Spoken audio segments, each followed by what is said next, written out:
রুই মাছের এই পদ বাড়িতে একবার বানালে বাড়ির সকলে কিন্তু বারবার রিকোয়েস্ট করবে এই রান্নাটা করার জন্য। এখানে 4 পিস মতো রুই মাছ নিয়েছি, তার মধ্যে হলুদ গুঁড়ো আর নুন দিয়ে ভালো করে মাখিয়ে নিলাম।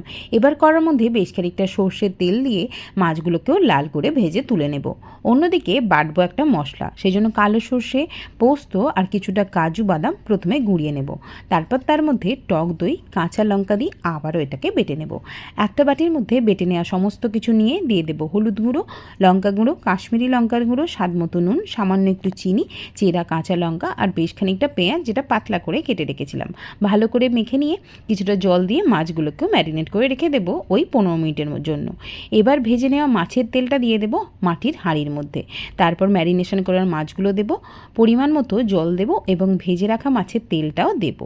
এবার ফয়েল পেপার দিয়ে বন্ধ করে মুখটা বন্ধ করে দেবো। কড়ার মধ্যে বেশ খানিকটা জল গরম করতে বসিয়ে